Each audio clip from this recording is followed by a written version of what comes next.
Hi guys, कैसे हो आप सब। मैं उम्मीद करता हूँ आप सब बहुत ही अच्छे होंगे। तो गाइस, इस वीडियो में कई सारे स्ट्रक्चर्स और तो और डेली यूज सेंटेंसेस मिलेंगे। ओके, तो स्पोकन इंग्लिश कोर्स में हम देखते हैं बी और बिन और बीइंग का मतलब हम कहाँ कहाँ और कैसे यूज़ कर सकते हैं बी बिन बीइंग को। ओके, जैसे be, may be, must be, could be, should be, will be. Okay, और बी हम एज ए वर्ड भी यूज़ करते हैं। ओके, तो सभी को हम देख लेंगे। Has been, have been, had been, being plus verb की third form, like being, love being, being verb की third form, on being, stop being, सभी के सभी यूज़ देखेंगे। यहाँ पे आप इस पार्ट को देखो, यहाँ पे देख सकते हैं बी से ही बना हुआ बिन और बी से ही बना हुआ बीइंग। ओके, बी को आप इज एम आर यानी प्रेजेंट सिंपल, अब जब स्टेट ऑफ बीइंग की बात करते हैं उस जगह पे इज एम आर लगाते हैं और पास्ट में वाज वर लगाते हैं। अगर फ्यूचर की बात करें तो उस जगह पे विल बी, शैल बी हो जाता है। ओके, तो इसका बी का मतलब होता है, ये आपको आता ही होगा, नहीं तो कोई बात नहीं, अभी आप देख सकते हैं। तो सबसे पहले यूज ऑफ बी को देखते हैं, केवल बी। बी मतलब होना, बनना या फिर बनो। ओके, बी यहाँ पे एक वर्ड की तरह हम यूज करेंगे। बी मतलब होना, बनना, बनो होता ही है।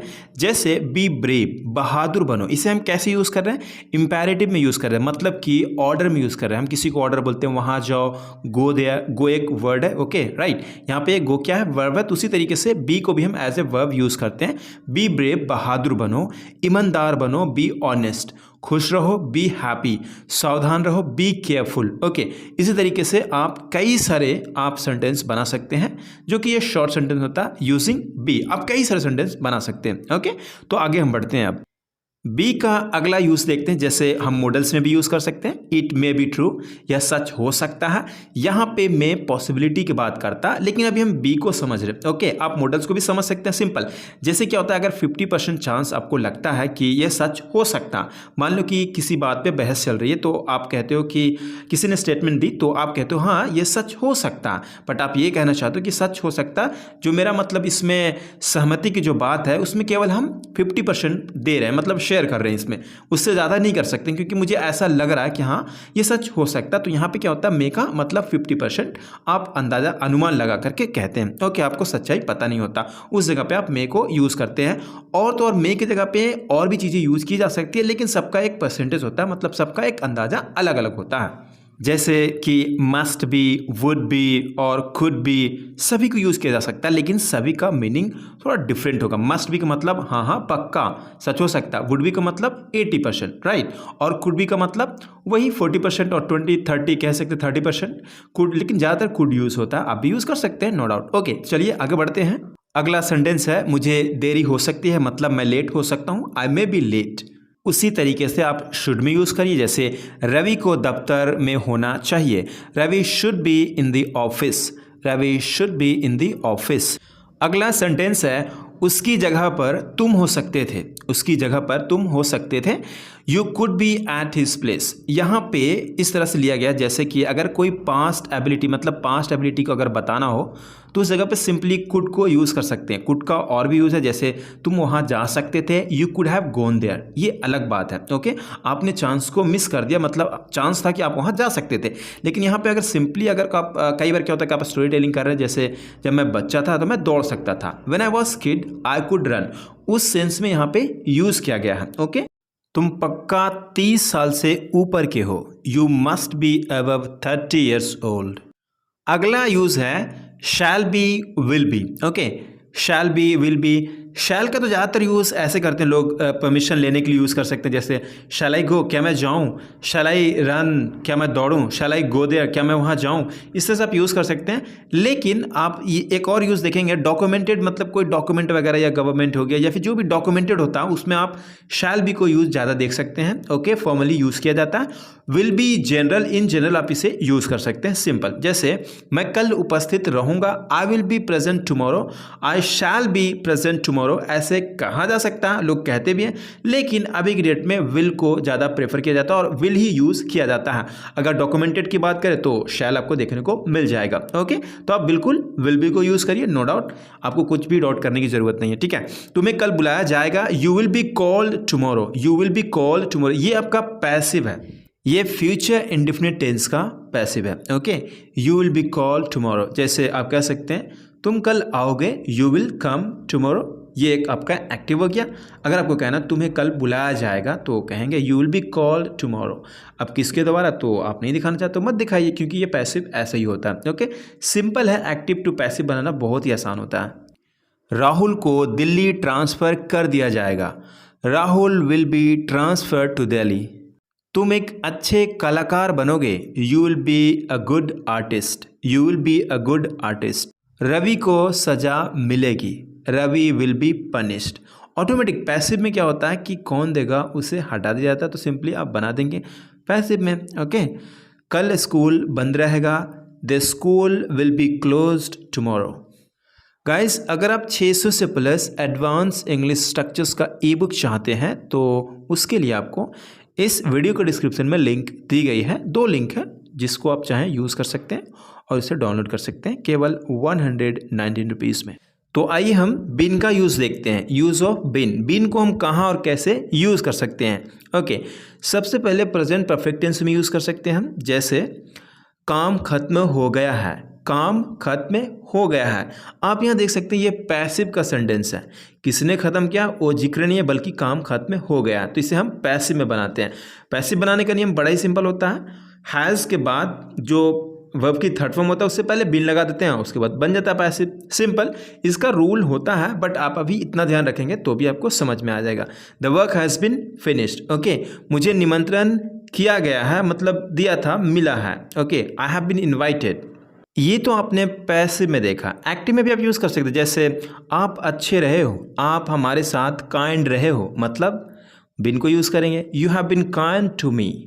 आप मेरे साथ अच्छे रहे हो। You have been good to me, मतलब कुछ भी आप जो बिन का सेंस में आएगा आप लगा सकते हैं। ये सिंपल आपका प्रेजेंट परफेक्ट टेंस में आ गया, मतलब आप मेरे साथ अच्छे रहे हो, आप अच्छे रहे हो, बस सिंपल आप कह सकते हैं बिन को लगा करके। बिन का अगला यूज़ लोग ऐसे भी काफ़ी यूज़ करते हैं। जैसे क्या तुम कभी गोवा गए हो, क्वेश्चन पूछने के लिए आप कह सकते हैं have you ever been to Goa. तो अगर आपको कहना है यस मैं गया हूँ, तो मैं कह सकता हूँ I have been to Goa. यहाँ पे बिन टू यूज़ करना ज़रूरी होता है। बिन के बाद टू होना ही चाहिए, तभी जाकर के आपका सवाल सही होगा। ओके, कहने का मतलब ये होता है कि आप वहाँ जा कर के आ गए हो, मतलब वहाँ का एक्सपीरियंस लेकर के आ चुके हो, तो हम इसे यूज़ करते हैं। आप ये नहीं कह सकते कि आप अभी गोवा में हो और आप ये करो हाँ मैं गोवा से होकर के आ गया हूँ, मतलब कि गोवा आपने गया और वहाँ से होकर के आ गए, तो उस जगह पे हम कहते हैं हाँ भाई मैं गोवा से होकर के आ चुका हूँ, मतलब मैं गोवा गया हूँ, I have been to Goa, ऐसे यूज़ करते हैं। Okay, simple. या फिर क्वेश्चन पूछिए या फिर उसके बाद आंसर भी दीजिए। मैं वहाँ 2 बार गया हूँ। I have been there twice. यहाँ पे बिन के बाद टू क्यों नहीं आया, तो आप ध्यान रखना जब देयर आता है उस जगह पे टू नहीं लेता है। जैसे go there, go to there कहा नहीं जाता, बिल्कुल गलत है, इसलिए यहाँ पे टू नहीं यूज़ किया गया। अगर कोई नॉन होता तो हम यहाँ यूज़ कर देते। जैसे हाँ मैं 2 बार गोवा जा चुका हूँ, तो मैं कह सकता था I have been to Goa twice. I have been to Goa twice, हम ऐसे कह सकते थे, लेकिन यहाँ पे देयर मतलब वहाँ की यूज़ किया गया है। पार्सल भेज दिया गया है। The parcel has been Saint. ये आपका पैसिव है प्रेजेंट परफेक्ट टेंस का। खाना तैयार कर दिया गया है। The food has been prepared. वह एक बेवकूफ़ी रहा है। He has been an idiot. ये सिंपल है एक्टिव में, राइट। उसका दिल्ली ट्रांसफ़र कर दिया गया था। He had been transfer to Delhi. Same situation को आप पास्ट में भी अप्लाई कर सकते हैं, नो डाउट, राइट। अगर आप प्रेजेंट परफेक्ट टेंस में इस तरह से यूज़ करें तो पास्ट परफेक्ट टेंस में क्यों नहीं यूज़ कर सकते हैं। ओके, आप बिल्कुल यूज़ कर सकते हैं। कुछ सेंस जो होता है, कुछ सिनारियो है, उसमें आप यूज़ नहीं कर सकते हैं पास्ट परफेक्ट टेंस में। जब टेंस की वीडियो अगर मैं बनाता हूँ तो उसे भी आपको बता दूंगा। मुझे एक भी मौका नहीं दिया गया था। I had not been given even a single chance. आइए बीइंग का यूज़ देखते हैं। बीइंग का 3 इंपॉर्टेंट यूज़ यहाँ लिखा गया है। पहला यूज़ है काम हुआ जा रहा है, मतलब कि पैसिव में देखेंगे, उसके बाद होने के नाते देखेंगे, साथ में होना, और भी कई सारे यूज़ हो सकता है। तो आइए देखते हैं। जैसे सबसे पहले हम पैसिव में देखते हैं। पैसिव किसका, प्रेजेंट कंटिन्यूअस टेंस या फिर पास्ट कंटिन्यूअस टेंस का पैसिव देखते हैं। मुझे डांटा जा रहा है। ओके, मुझे डांटा जा रहा मतलब मुझे डांट मिल रही है, तो कह सकते हैं I am being scolded. I am being scolded, इसमें बीइंग लगाया जाता है। ओके, जैसे अगर मैं तुझे डांट रहा हूँ तो मैं कह सकता हूँ simple I am scolding you, लेकिन मुझे खुद डांटा जा रहा है तो इसमें क्या होता है कि बीइंग लगाते हैं, जो आईएनजी फॉर्म में होता है उसमें आईएनजी फॉर्म में बीइंग हो जाता है, उसके बाद वर्ब की थर्ड फॉर्म लगा देते, जो एक्शन वर्ब होता है उसमें वर्ब की थर्ड फॉर्म लगा देते हैं, स्कॉल्डेड। ओके, उसको पीटा जा रहा है, he is being beaten, he is being beaten. अब देखते हैं पास्ट कंटिन्यूअस टेंस में, मुझे डांटा जा रहा था, आई वॉज बीइंग स्कॉल्डेड, उसको पीटा जा रहा था, ही वॉज बीइंग बिटन, ये पास्ट में आप बोल सकते हैं। अगला यूज है एक दोस्त होने के नाते बीइंग अ फ्रेंड, एक लीडर होने के नाते being a leader, being your friend, कुछ भी आप कह सकते हैं जो सेंस में आएगा। ओके, एक डॉक्टर होने के नाते बीइंग अ डॉक्टर, उसके बाद जो कहना चाहते हैं आप कह सकते हैं तुम बेचैन क्यों हो रहे हो, सिंपल यूज करेंगे, जैसे why are you being so restless, तुम मुझसे ईर्ष्या हो रही हो, मतलब jealous, you are being jealous of me, ये आपका सिंपल यूज़ है। ओके, एक केवल सिंपल कह लो कि प्रेजेंट कंटिन्यूअस टेंस में यूज़ कर रहे हैं, तो ये एक सिंपल यूज़ हो गया। मान लो कोई बंदा स्मार्ट नहीं है और स्मार्ट बन रहा है, तो आप कहते हैं ना you are being so smart, you are being smart, मतलब तुम हो रहे स्मार्ट, बनने का ढोंग कर रहे हो, उस जगह पे भी बीइंग को यूज़ किया जाता है। और कुछ इस तरह से सेंटेंस में आप यूज़ कर सकते हैं, जैसे उनके साथ रहना बंद कर दो, stop being with them, stop being with them. Okay, Ravi के साथ होना अच्छा लगता है, I like being with Ravi. इसी तरीके से कई सारे वर्ड ऐसे हैं जिसके साथ बीइंग को यूज़ किया जाता है। आज के लिए यहीं तक, मिलते हैं अगले वीडियो में कुछ अलग लेसन के साथ। तब तक के लिए अपना ख्याल रखिए। जय हिंद, जय Bharat. Thank you guys, thank you so much.